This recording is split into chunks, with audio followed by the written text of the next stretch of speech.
Peanut ഒരു നല്ല protein source ആണോ? അല്ല. നിങ്ങളിത് എവിടെയും കേട്ടിട്ടുണ്ടായിരിക്കും പീനട്ട്സ് വളരെ നല്ല പ്രോട്ടീൻ സോഴ്സ് ആണെന്ന്. പക്ഷേ അത് തെറ്റാണ്.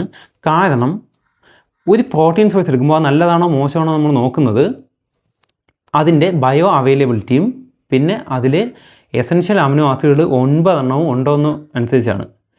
അപ്പോൾ ബയോ അവൈലബിലിറ്റി എന്ന് പറയുമ്പോൾ നമ്മൾ ഒരു പ്രോട്ടീൻ സോഴ്സ് നിങ്ങൾ എടുക്കുമ്പോൾ അതിലുള്ള പ്രോട്ടീൻ കണ്ടൻറ്റ് നമ്മുടെ ശരീരം എത്രത്തോളം അബ്സോർബ് ചെയ്യാൻ പറ്റുന്നു എന്നുള്ളതാണ് ബയോ അവൈലബിലിറ്റി എന്ന് പറയുന്നത്. അതിപ്പോൾ അനിമൽ പ്രോട്ടീൻ എടുക്കുകയാണെങ്കിൽ 90 മുതൽ 100% വരെയും ബയോ അവൈലബിൾ ആണ്. പക്ഷേ ഇപ്പോൾ പീനട്ട് ആണെങ്കിൽ 68 മുതൽ 75% വരെയൊക്കെ ബയോ അവൈലബിലിറ്റി ഉള്ളൂ. ഇനി രണ്ടാമത്തെ കാര്യം, നല്ലൊരു പ്രോട്ടീൻ സോഴ്സ് ആണെങ്കിൽ അതിൽ 9 അമിനോ ആസിഡുകളും ഉണ്ടായിരിക്കും. അതാണ് കംപ്ലീറ്റ് അമിനോ ആസിഡ് പ്രൊഫൈൽ എന്ന് പറയുന്നത്. ഇവിടെ നമ്മൾ പീനട്ടിനെ തന്നെ എക്സാമ്പിളായിട്ട് പറയുകയാണെങ്കിൽ അതിൽ എസൻഷ്യൽ ആയിട്ടുള്ള 2 അമിനോ ആസിഡ്സ് മിസ്സിംഗ് ആണ്, മെഥനൈനും ലൈസീനും. അപ്പോൾ ഇതിനെ ഒരു കംപ്ലീറ്റ് അമിനോ ആസിഡ് പ്രൊഫൈലുള്ള പ്രോട്ടീൻ എന്ന് പറയാൻ പറ്റില്ല. ഇനി ഈ പ്രോട്ടീൻ കണ്ടൻറ്റ് ഇങ്ങനെയാണെങ്കിലും ഇത് ഹെൽത്തി ആണോ എന്ന് ചോദിച്ചാൽ ആണ്. കാരണം ഇതിൽ ഒരുപാട് ഹെൽത്തി ഫാറ്റും കാര്യങ്ങളുണ്ട്.